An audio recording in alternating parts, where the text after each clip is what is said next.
New Zealand is famous for the success of its small breeder. This week we catch up with Cambridge breeder Allan Hayward. Racing old-timers always reminisce about the days when every dairy farmer had a broodmare or two on the farm. That was another era, when profits from turning grass into milk wasn't always the priority.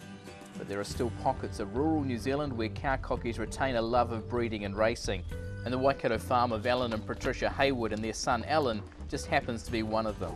Well, our life has been breeding. We breed cows, you know, we breed show cows, we've showed cows, we've done it all. And it's like when you breed a horse, you want to try and breed something good. It's just how it is. So you always try to improve it.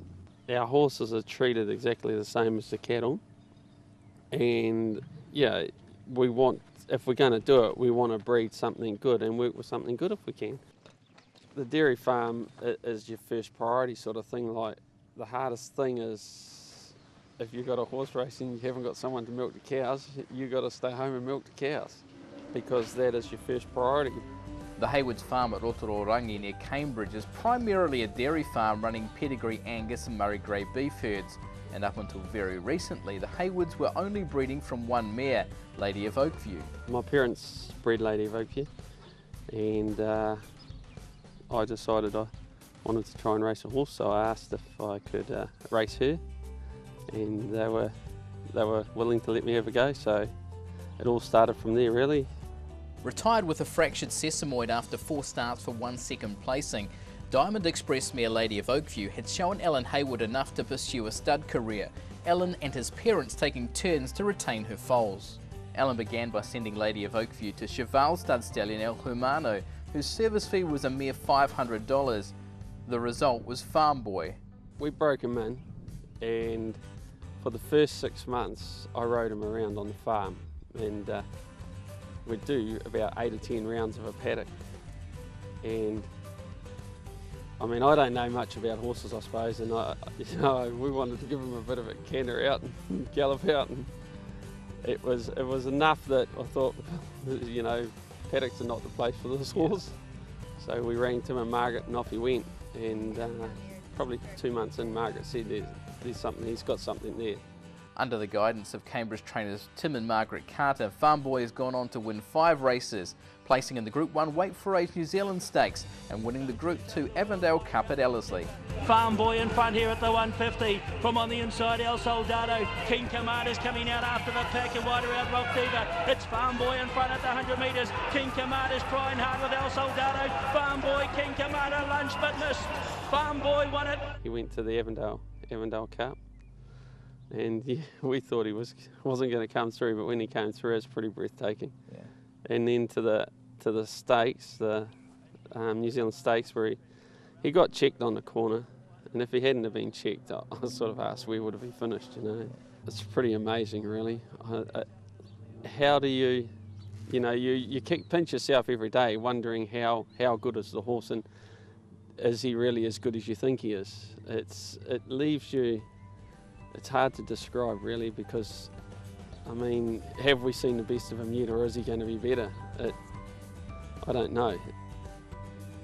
Allan Sr. and Patricia are racing Lady of Oakview's second foal, the one-win El Hermano 4-year-old gelding Lady of Oakview, with Te Ao Mutu trainers Graham Sanders and Debbie Sweeney, while Allan Jr. sent her third foal Battle Time to the Carters with terrific results, the Battle Paint colt finishing second in the Group 1 Diamond Stakes at Ellerslie at just his 5th start. Del Cello ranged up to Battle Time, 2 lengths away. Marky Mark's looking to run on, so too is Recanto. Del Cello made the lead at the 100 metres. Marky Mark and Recanto's running on with Strata Lady. Battle Time still there, but they're going to get another one, and it's Del Cello. Del Cello wins the Haunui Farm Diamond Stakes. Second over was Battle Time. I was sort of thinking of a change.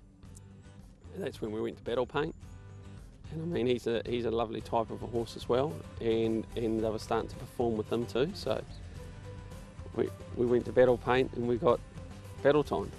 So yeah, when you're having that success with Farm Boy, could you have thought that, you know, maybe you got a little brother that might be able to do something the same? You always hope, don't you? But I mean, Hey, you're a little fish in a massive ocean. A lot of people say, why would you breed from a mare like that? She has no profile. So, I mean, we could have sold the foals, we could have sold Battle Time, we could have sold Farm Boy, but I mean, how else do you give them a better chance of giving the mare a profile than racing them yourself? So now you've got a mare that's the dam of a Group 2 winner, 2 Group 1 placings, and where's it go from there? While the Haywards cherish the big race wins, they're mindful of not getting carried away with their breeding endeavours. It's a hobby, and like the horses have got to support the horses, is the way I look at it. So you've got to realise that you've still got a business as well to run in the dairy farm. You don't want to get overconfident, you've got to keep a level head about what you're doing, because as soon as you get overconfident it all tips over. Allan will race Lady of Oakview's Battle Paint filly, which is currently a yearling, and the family is hoping for another filly by Battle Paint when the grey mare foals later this year, as they continue to indulge their passions of farming and racing. It's equally 2 passions, and the horses were a hobby, but it's a passion as well. Yeah, and I mean, like, the same emphasis is on the cows. Everything's with breeding. We breed for markets. Yeah. And the same as the horses, it's the breeding to breed them to race. It promises to be another exciting 12 months ahead for Allan Hayward. It's time now for this week's Pedigree of the Week, dual Group 1 winner Soriano. Faith in her breed has rewarded publicity-shy Denise Howell with some of her most memorable moments in racing through Group 1 star Soriano. 4 generations in, and Savabeel mare Soriano has become the glamour girl of her family, claiming Group 1 weight for age success twice last season in the Zabeel Classic at Ellerslie and the Herbie Dyke Stakes at Te Rapa. Howell first got involved in Soriano's family in the early 1980s when she leased Adios mare on tour and bred 2 foals from her in partnership with Kerry Hill Studs' Boxall family. The first of those was Brazen Bay filly Calero, who won 1 race for Howell before she was retired to stud. Just a Dancer mare, Call Me Lily, easily her best performer. Call Me Lily's first foal was the stakes-placed Fushiachi Pegasus mare, Affair of the Heart, before her 2008 mating with Waikato Studs' Cox Plate winner Savabeel produced Soriano. Howell, who enjoyed terrific success through star mare La Bella Dama, among many good horses she has raced, has worked as Rogerson's stable manager for more than 40 years and has taken particular satisfaction from Soriano's success. This week's Pedigree of the Week is proudly brought to you by International Animal Health Products. And that wraps up the first episode of the new season of Dunstan Kiwi Bred. Next week we catch up with Wairarapa bloodstock agent Bruce Perry. We also talk Per Encanto and Atlante. We look forward to your company then.